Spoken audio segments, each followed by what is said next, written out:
Hey, if you're having success in real estate right now, I want to help you understand why you're having success, even if you don't quite realize why you are. And if you're not having success in real estate, I want to help you understand why you're not having success. Okay, so after I get done with this message, you're probably going to understand a lot more about what's going on. So, first, I'm going to revert back to a story from about 2016 timeframe. So back then, I was mostly flipping houses. It was probably averaging maybe a deal a month, maybe two if I was lucky. And nearly all of the deal flow came from the MLS. Okay. So I got it started in 2010 up to about 2016 ish, maybe even 2014, 2015. In 2010, the market we had tons of foreclosures.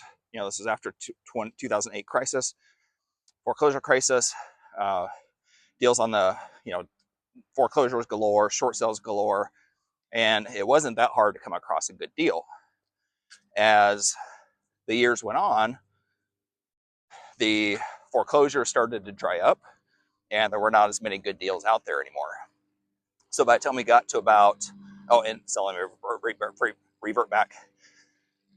Almost everything, most investors, I didn't really know any investors at that time doing much for marketing. They were pretty much all buying from the MLS. The people in the know figured out how to buy more from the MLS. They figured out how to make it work to their advantage. Um, Figured out some different hacks put in place, systems. We did all that. At one point we were making, I don't know, probably 20 to 25 offers per day on the MLS. We were crushing it, probably a deal every few days. Well, the deal flow started drying up, got into about 2016, and there was almost nothing left. We really couldn't find deals anymore. Notice how I said find, okay? We couldn't find deals anymore. They weren't there. And thankfully, at that time, I had a decent rental portfolio. I started selling the rental portfolio because I had to stay afloat. I had to keep things going. Well, went into a mastermind about that time. I think 2016, maybe 2017. I can't remember for sure. And I learned about marketing. And came back, started doing some pretty heavy marketing right away, and everything just blew up. We went from doing an average of one deal a month, maybe, to suddenly doing, eight deals a month, maybe even 10. And then got to a point where we were doing more than that. But it hit immediately. There was, within a week or two of marketing, the phone was blowing up. Okay, so that's how quickly it happened. Now, a different timeline. I was in one of Russell Brunson's coaching groups at one point. If you don't know who Russell Brunson is, probably one of the best marketers that's ever lived. Found one of the co-founder of ClickFunnels, built a $1 billion company from the ground up. Well, I was in one of his coaching groups, and he was talking about how and of course he was teaching online marketing, but he was talking about how if we're willing to pay Facebook or Google or Twitter or any of the essentially social media sites, that they will gladly put you in front of your prospects. And I didn't really quite understand what that meant. But then as I started studying marketing more and getting deeper into it and started marketing myself, then I finally started to understand what was happening. And this solidifies why most investors still struggle, because most investors, I'd say 80% plus or more, they still do one of the two things. They either still try to buy off of the MLS, or they buy from the county auctions. And what do those two things have in common? They both have exposed competition.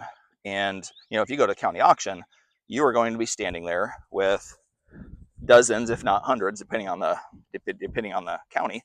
You're going to be standing there with dozens, if not hundreds, of investors, with everybody knowing what the other person's offering, and the only way to get the deal is to pay more than the other person, right? There's no competitive advantage whatsoever. It's purely whoever is willing to pay the most. So you can't get, it's very unlikely to get great deals at a county auction. And the MLS is pretty much the same way, because in any metro market, you're going to have hundreds, if not thousands, of investors.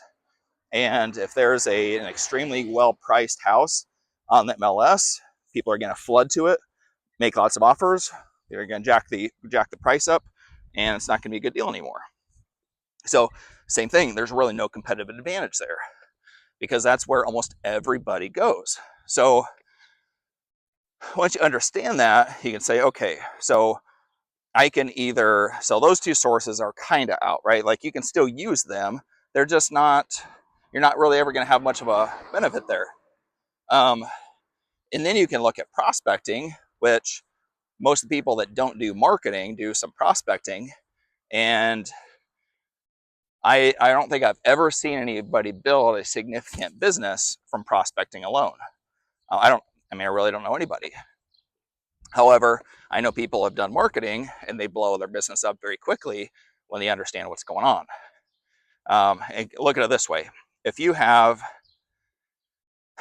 trying to do, some prospecting, outbound calls, something like that, a very, very, very large percentage of the people you're going to call are not going to want to talk to you. They're not going to want to hear what you have to say. They're not going to be motivated. So you're going to be dialing quite literally hundreds, if not thousands of people before you're going to find that ultra motivated seller. So it's a ton of time and energy that goes into it, as opposed to marketing, where you can spend money, like Russell Brunson says, right? Where you can spend the money to get placed directly in front of those motivated sellers. And they, because they're motivated and want what you have to offer, they will call you. And so the time into that deal is so much smaller, so much easier. It doesn't mean you're going to get every deal, not by any means. But if you go on 10 appointments, each appointment's only going to take you an hour at most. So at the very most, you've got 10 hours into one deal, as opposed to prospecting, where you might have dozens and dozens of hours into each deal. So you're able to shrink down the time consistently. And then, another thing when it comes to marketing is, as you do it and you start to get a return on it, you simply reinvest and you scale it up. Yeah, you can do that very quickly. So that's the point I wanted to make of this video, is that if you are willing to pay the right people or the right companies, they will gladly put you in front of your target prospects. So once you understand that, then you just simply ask the question, who do I need to pay?